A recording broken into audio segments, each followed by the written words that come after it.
You're tuned in to the Frankie Files.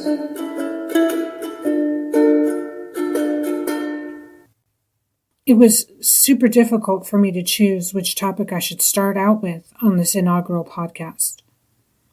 After 20 plus years, I'm finally beginning a journey of speaking out about my cult survivor story, and that is no small task, I tell you.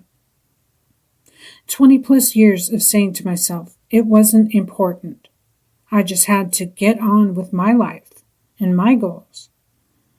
Then, realizing that others may truly benefit from my knowledge and that I myself will benefit from speaking out on this topic, has brought me to this point. The things I've survived in this cult tore my family apart. We've never recovered or been the same together. That is no small event. Sure, people love to tell survivors, just move on, forget about it. It was years ago. Well, sometimes this is what it takes to move on. This is what recovery looks like. So, I had moved to Vegas in 2011 from Portland to further a career as a burlesque producer and writer and entertainment journalist. My mom also moved there. It was going pretty good until one day I felt the undeniable urge to reveal to my mom some secrets I had held on to about my abuse inside the church that she didn't know anything about. I hadn't told her because I literally didn't know if it would break her. Sometimes that's what survivors do. They keep secrets of their abusers. It's very wrong. The conversation did not at all go how I expected. Without going into the entire experience, I had at that time, because I will go into that experience when you read my future book release, but I will go into our exchange in great detail in a book. But in short, it was pretty difficult for both my mom and I to look at each other or get along after our intense and severe discussion went kind of poorly. I think people see you a certain way, and when you upend that, when you turn that upside down and destroy their perception of you, it can be quite a shock.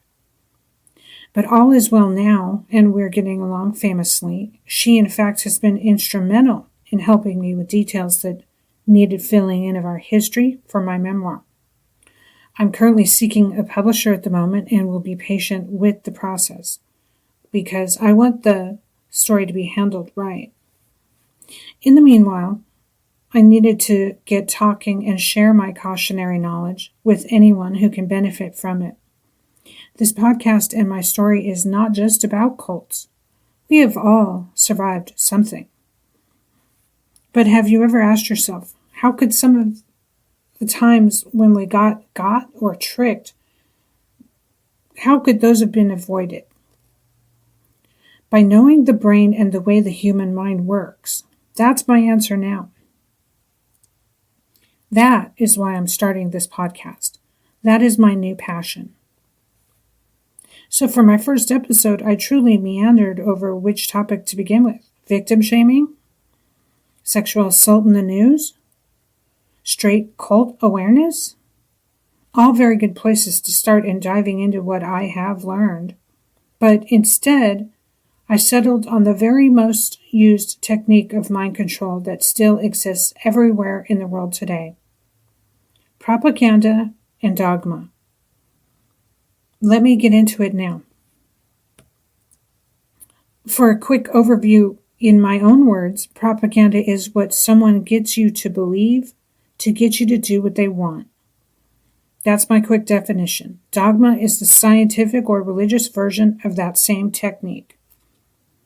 But according to dictionary.com, propaganda is ideas or statements that are often false or exaggerated and that are spread in order to help a cause, a political career or a government, etc.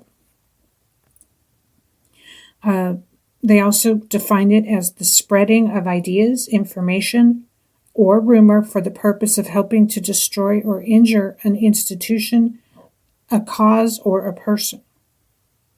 Ideas, facts, or allegations spread deliberately to further one's cause or to damage an opposing cause. Interestingly, the origins of the word propaganda lie with the Catholic Church, according to dictionary.com.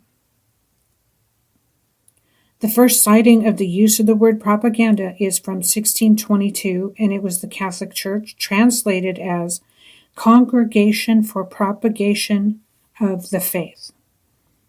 It wasn't until the 19th century that the word propaganda appeared as meaning ideas or information that are of questionable accuracy as a means of advancing a cause.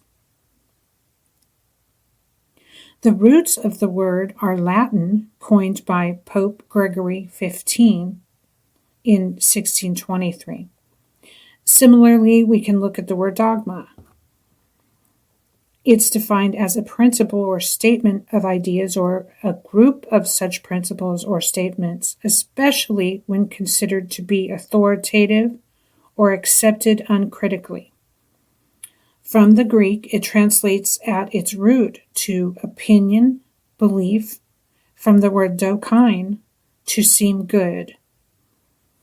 Your dictionary.com states it as principles or beliefs that cannot be questions or articles of faith in different religions, or the settled or established opinion, belief, or principle, and doctrine, teachings, set of beliefs, philosophy.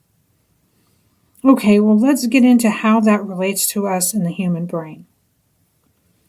First, let's face it would be really easy to be paranoid of mind control if you know anything about how the brain works. As humans, we're always searching and looking for something to grab our attention. The brain is naturally impressionable and curious, and it decides as we get older the topics we choose to focus on. We're eager to connect with other humans, even tough guys, especially tough guys, want to experience the tingle of the mingle. Even those of us who'd rather be left alone still need human contact. I'm sure most of us have rediscovered this during the massive restrictions of the pandemic lockdowns. We need each other. We need human contact, and not all through a video and computer monitor. I personally miss those reggae concerts, Something Fierce, right about now.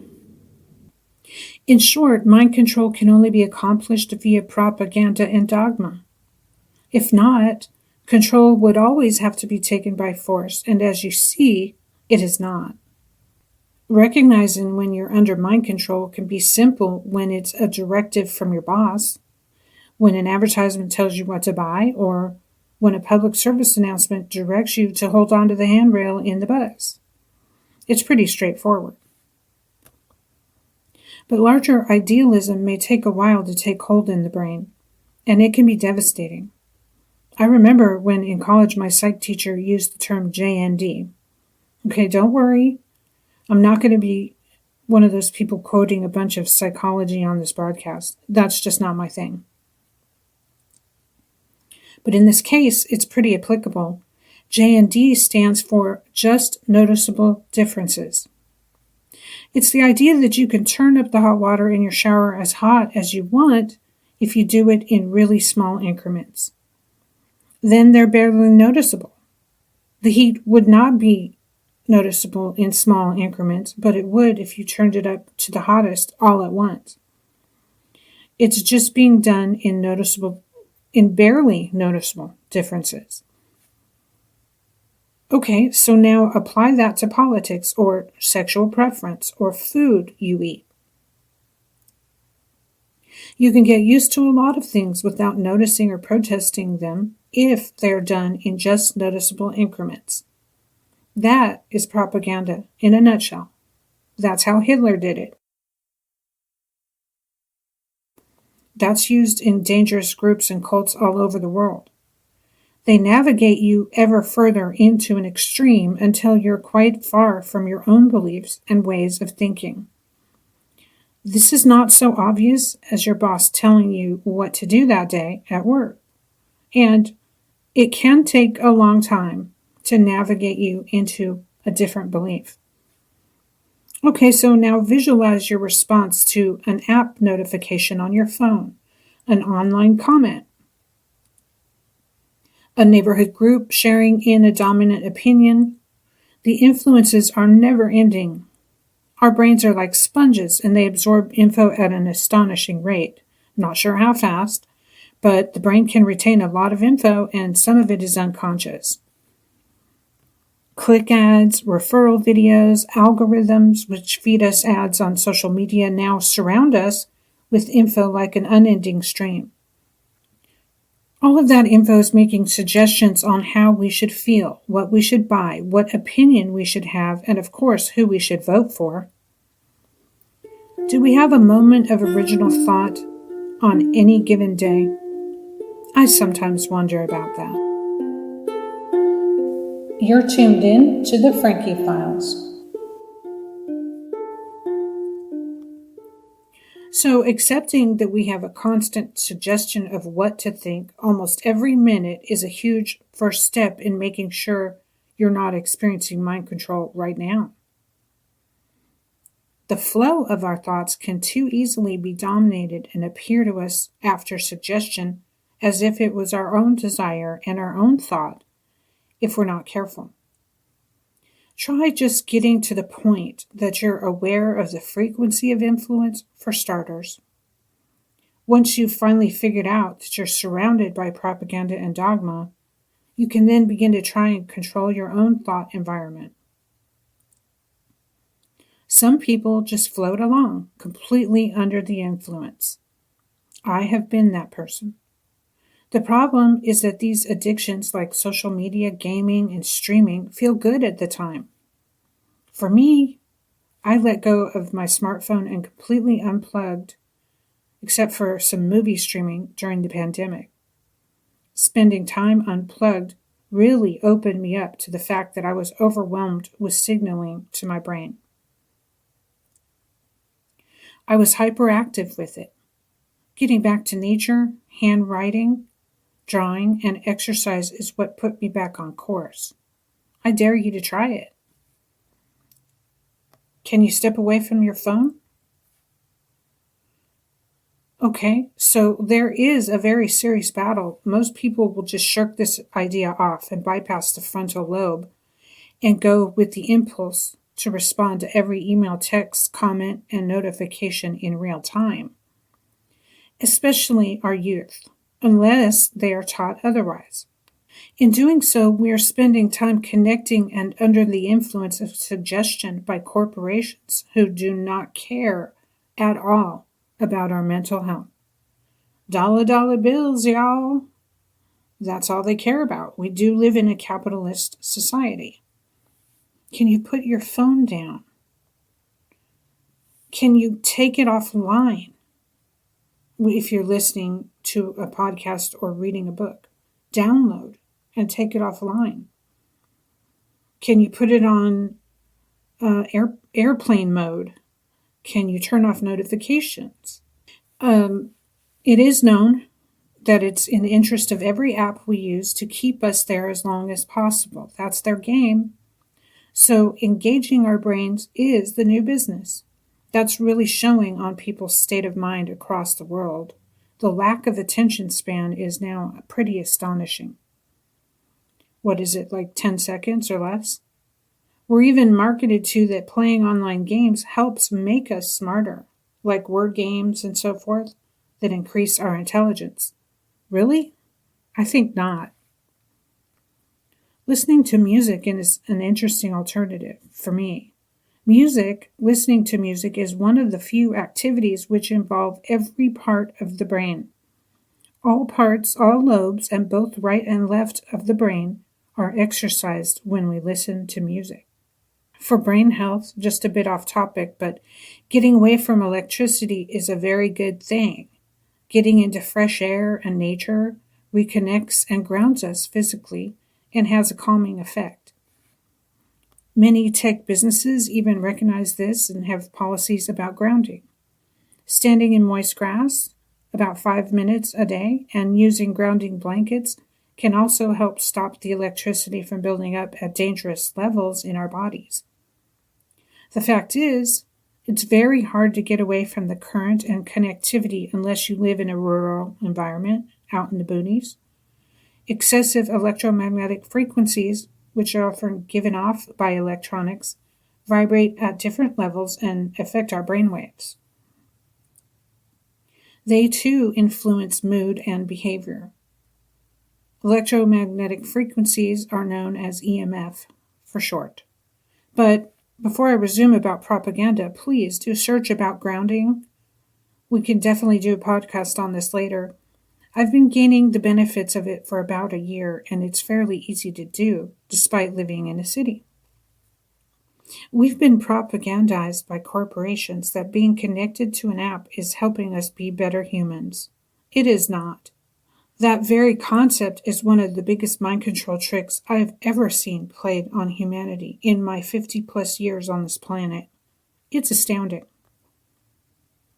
My experience with mind control via propaganda has proven to me that it can be effective and surprising. The most important thing is first for us all to understand how easy it is for someone to trick our human brains. That is my message.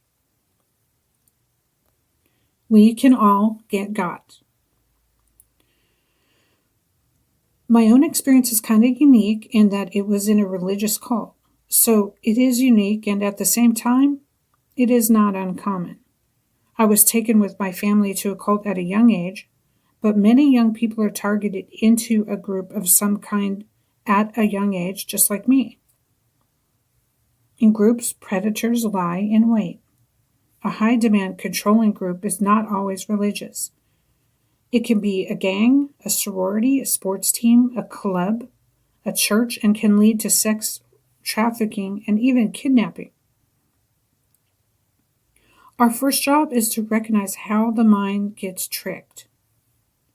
First, we hear or see something that gets our attention, and we're convinced of that one fact. Then, that fact or ism is used to get us to do a bunch of things that we would never have done without believing that thing. It's that simple. Propaganda is a trick. Dogma is a trick. It's a way of saying, I have knowledge you want. Do this to get it. There, you were mind controlled.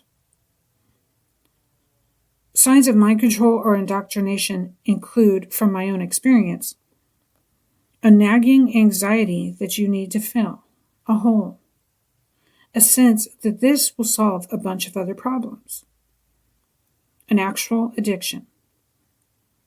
None of these things are true. Religions won't solve that you have to work for a living or do your laundry. Being of a certain political leaning will not make you right or godly. Giving in to something that feels good and indulging in it will not make emotional needs or issues go away. The fact is, there are some things we just cannot solve. Life is about accepting those and ignoring the routine where you get anxious and need to fill a hole within. You're fine, and you are enough, just as you are right now. It's a constant process. We have to accept that. Those outer pressures take you away from yourself and your sense of well-being. We've been given as humans an ability to think and reason. Some animals have not been given that. I think it's a true waste that we do not use it at times. Thinking is a gift. We should not be in a hurry to give that away to anyone. Not to technology, religion, scientific dogma, and not to political diatribe. Thinking for ourselves is our best defense against mind control. Learning to take a breath before reacting to each other and speaking is tapping into the power of the frontal lobe. And we need a lot of that right now in the current climate, at least in the United States.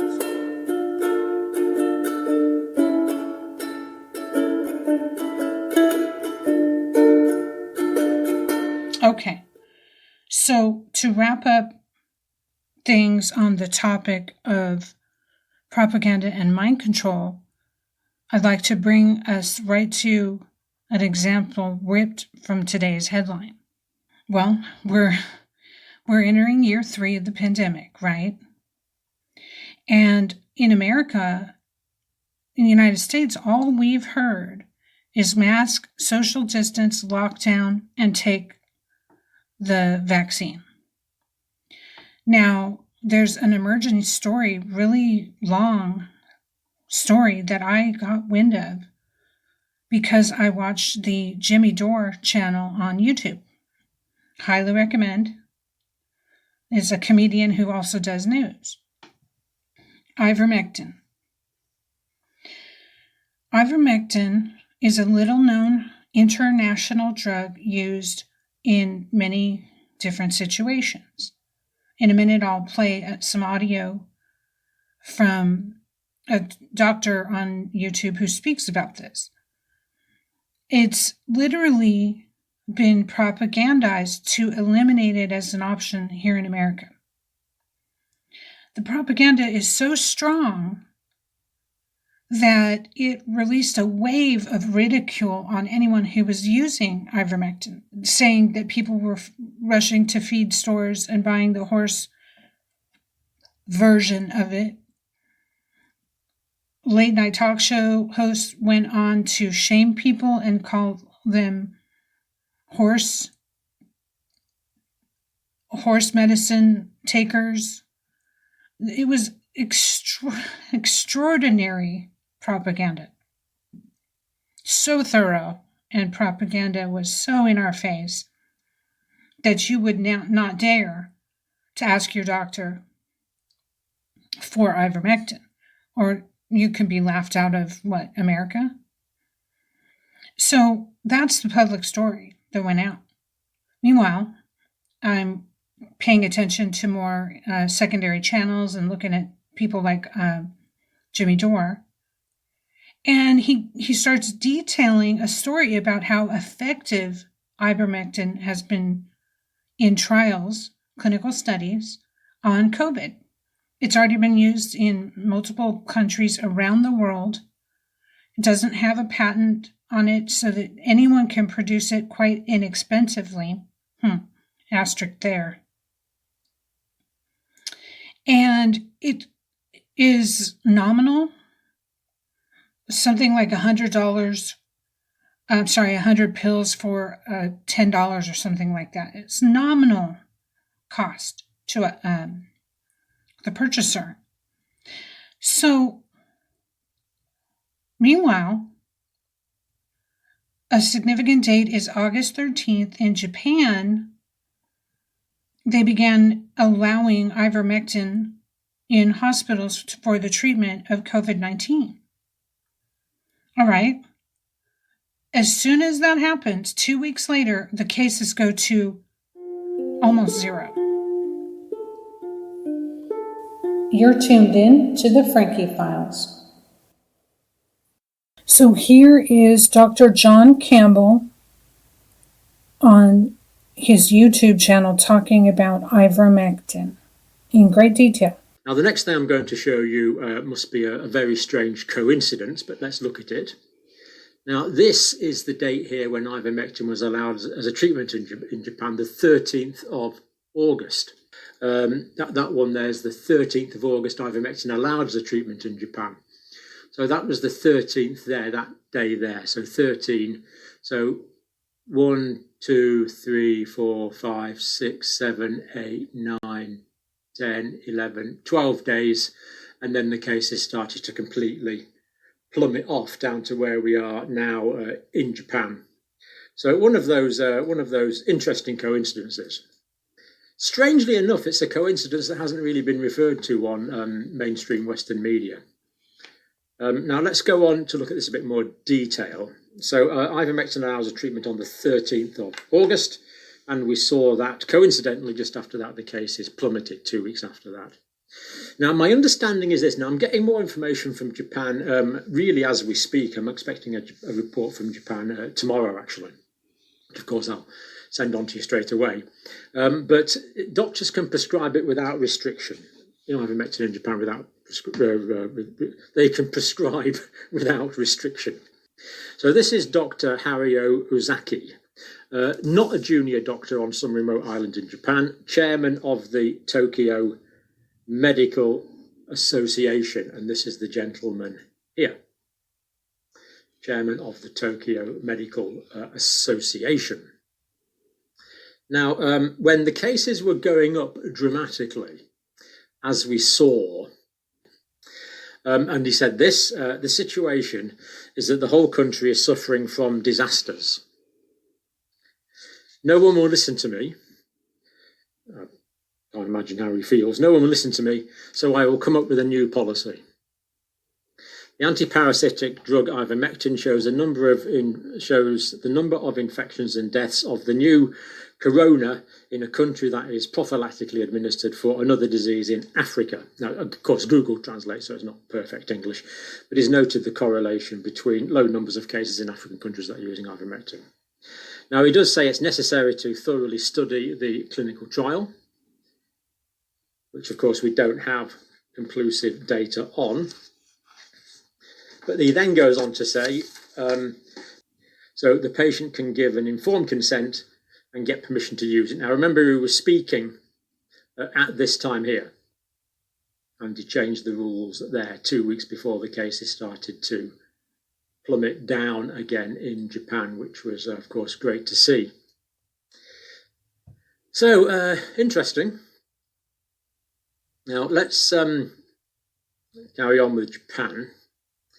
So, population 126 million. So, pretty convincing evidence that Japan is doing a lot better than most of us.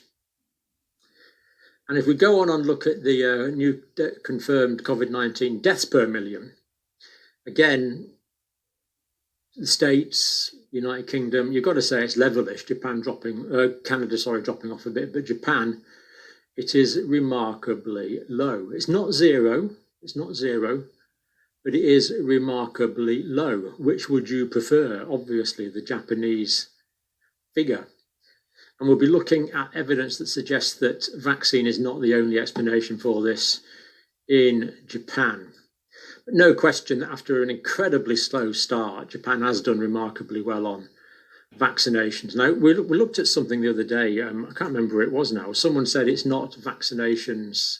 It was actually the World Health Organization. They said actually it's not vaccinations or, it's vaccinations and.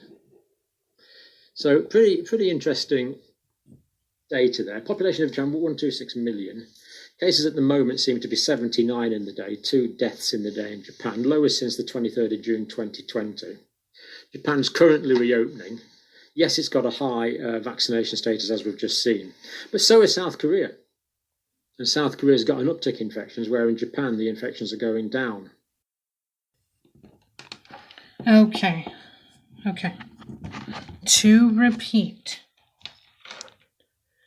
despite the growing list of failed therapeutics in COVID-19, the FLCCC recently discovered that ivermectin, an antiparasitic medicine, has highly potent real-world antiviral and anti-inflammatory properties against SARS-CoV-2 and COVID-19.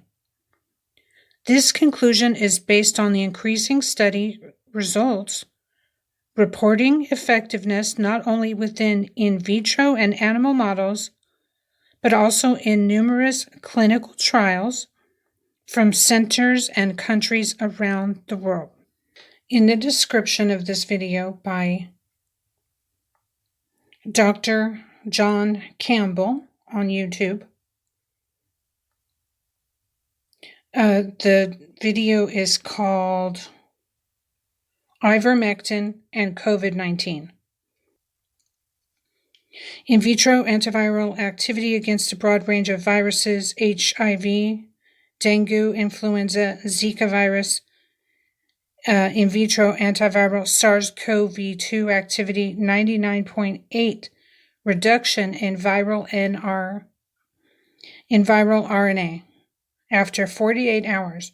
Worldwide use for treating COVID-19. About 3.7 billion doses of ivermectin have been distributed globally over the last 30 years. So that's from the Frontline COVID-19 Critical Care Alliance. The one-sentence summary: use of ivermectin is associated with lower mortality in hospitalized patients with coronavirus disease, 2019. The ICON study, October 2020, South Florida. There is so much more to speak about on this topic. Propaganda and mind control using dogma is everywhere. I really enjoyed doing this first podcast for you, the Frankie Files. Join me next week to continue exploring mind control, cults, and more. Thank you so much for listening. If you would like to consider contributing to this podcast, please see frankietees.com. Until next time. The Frankie Files with Frankie Tees.